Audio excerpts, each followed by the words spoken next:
8 years in the making, Red Dead Redemption 2 followed one of Rockstar's most beloved games, and to say it exceeded expectations is an understatement. The game was expansive and innovative, testing the very limits of the current generation of consoles on many fronts.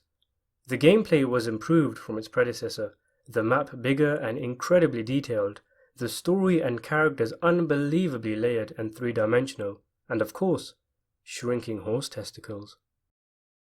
The game is undoubtedly one of the best that you can play, providing players with an immersive and emotional experience as they ride, shoot, and steal their way through America's gang-infested Wild West. The guys at Rockstar said Red Dead Redemption 2 would get a sequel if the game did well enough, and since it has broken all sorts of records, having the best opening weekend of any media and entertainment history ever, it's safe to assume the company will not be resting on their laurels and will begin development of Red Dead Redemption 3, if they haven't already started so. But what will the game be about? Red Dead Redemption followed John Marston on the eve of the death of the Wild West as America gets taken over by corporations and begins its transition into civilization. Over the course of the game, he attempts to track down and bring to justice 3 outlaws, Bill Williamson, Javier Escuela, and Dutch Vanderlyn. It is revealed that the 3, and Marston, were part of a gang of outlaws that ran together under their leader, Dutch. In circumstances that are only vaguely explained, Marston left the gang after he was left for dead, and began a homely life with his wife and young son.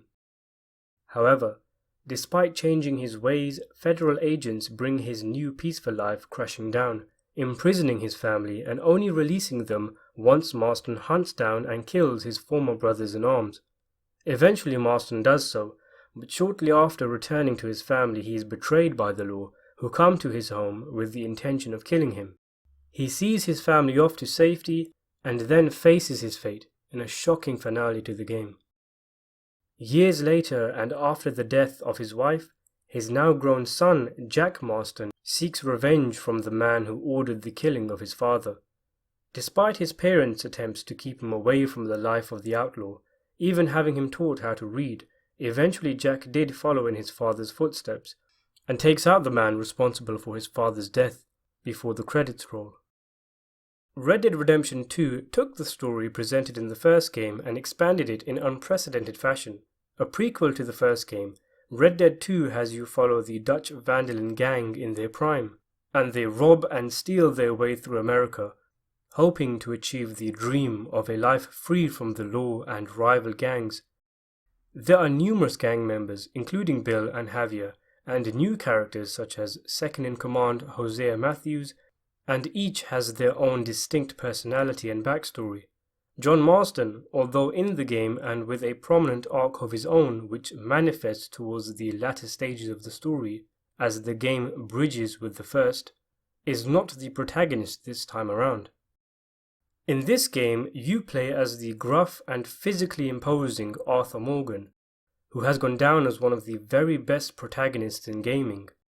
The evolution of his character is spellbinding, as events such as a diagnosis of tuberculosis causes him to rethink his output on life and seek meaning and redemption in a cruel and vastly changing world. The insight into his mindset is incredible, through a personal journey the character keeps and records his thoughts in, and interactions he has with all sorts of characters throughout the open world. Red Dead 2 is a tearjerker, as Arthur's tragic ending sees him victim to disease and betrayal, and before his death, he ensures John Marston is able to escape the trappings of the self-destructive gang and the long arm of the law with his family. It's an incredible story, moving and poetic, exhilarating and exciting. It's difficult to see how Rockstar can top what is surely their towering achievement, but let's take a look at the few places Red Dead Redemption 3 can go. So obviously, aside from remaking Red Dead Revolver, the first option Rockstar has is to create a completely original Western, independent of events of the first 2 games. The company has proven itself in being able to produce captivating and immersive stories. There's endless avenues to explore in terms of plot and numerous styles in which the game's tone can be, It could, for example, mimic the hyper-stylish Italian spaghetti westerns, or even take on a wacky, satirical, self-referential tone much like the GTA franchise. The protagonist could be a bank robber, a bounty hunter, a rancher, a sheriff, and we could have multiple protagonists. There's an endless amount of options. Rockstar could, however, stick with the established characters and continue the cycle of going backwards in yet another prequel game. Again, there are numerous options to explore, different ways to approach the story. A young Arthur as the protagonist, perhaps, joining the duo of Dutch and Hosea as they begin the formation of their gang, or maybe going back even further, playing as Dutch or Hosea as they have their own adventures individually before meeting and forming the gang, showing how characters like Arthur and John eventually joined. Or maybe even further, Dutch mentions his father in Red Dead 2, who seems like an interesting fellow. He fought in the American Civil War, an interesting time in American history to set a game. Personally, I feel the mentioned options aren't the best that can be done, because in creating yet another prequel, the exploration of the characters and where they go in life will be limited. We already know the fates of Dutch, Hosea, Arthur and John, and their characters have been explored so deeply and richly it's difficult to see what can be added without going overboard. And if Rockstar were to add new characters in the prequel to play as, we'd question even getting invested in them, because we'd ask ourselves, where was this guy during Red Dead Redemption 2? Won't he end up dead? Of course, that argument was made for Arthur Morgan at first, who ended up becoming an even more memorable character than John. So who knows? Maybe Rockstar will do the business again. There's two options I find really interesting. The first is to make the game its own thing, set before the events of Red Dead Redemption 2, and have the character you play as be Landon Ricketts. Ricketts is a legend in the West, a retired gunslinger by the time he meets and mentors John Marston in Red Dead Redemption. He is someone who clearly lived an eventful life, and the game could tell an original story, perhaps with a few cameos here and there from established characters. As both Red Dead games took place towards the tail end of the West, telling Ricketts' story in his prime would also coincide with the prime of the West. Again, there's numerous possibilities to explore with a young Landon Ricketts, and interestingly, the character also was present in the Blackwater massacre that is talked about so much in the Red Dead games. Just like how Red Dead 2 ends just before the first game, this game could end with the Blackwater shootout that precedes the beginning of Red Dead Redemption 2, bringing things full circle and showing us, finally, what happened in Blackwater with Dutch and the girl, and the job that went wrong and forced the gang to flee.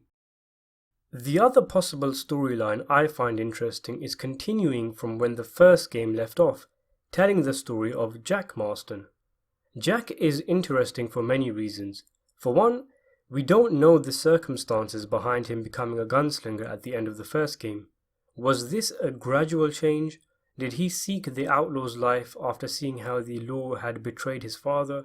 Did he hide his feelings of revenge for the sake of his mother and only sought retribution after she died? And what happened next?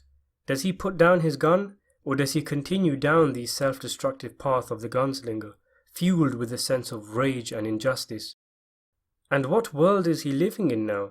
The time in which Jack grows up is a vastly changing one, coming into the new world, and there's all sorts of possibilities with the storyline whilst continuing with the themes of change and the death of the Wild West. For instance, Jack was at the age where he could actually have been drafted into World War I. A bit like with the Guarma section of Red Dead 2, the third game could have a left field chapter or two dedicated to Jack's time in the war, and the following segments following his return to the US and how he adjusts to normal life. And he could be constantly comparing the ever-changing world with how simple things seemed to be when he was young. Seeing as though Jack would be alive and in his prime during the 1920s, he could also take part in stories that involve the bootlegging and Tommy gun era, the time of gangsters like Charles Luciano and Al Capone. There could still be horses and rifles, but they would slowly be replaced with automobiles and Tommy guns as the game progressed. Interestingly, This would bridge the Red Dead Western world with the crime world of the Rockstar distributed title LA Noire, along with all the GTA titles that eventually make their way to present day with GTA 5. One way this could rub fans up the wrong way, however, is that the game, of course, would no longer be a Western. If it is the case, and we do explore the further adventures of Jack, I do hope it ends up with him hanging up the lifestyle of the outlaw or gangster, and the game ends with him in his elderly years in peace, swapping revolver for pen as he authors the book Red Dead, as seen in an Easter egg in GTA 5. It would make a fitting conclusion to the Marston saga, and would signify that both Arthur and John did not die in vain, and at the end of this sprawling epic, they finally achieved redemption through Jack. Whatever path Rockstar chooses, they've shown that audiences should trust them. I've little doubt that after taking their time with the new title, they will surely blow us all away again with the third Red Dead game. It's just a matter of playing the waiting game until the game's release. Thanks for watching.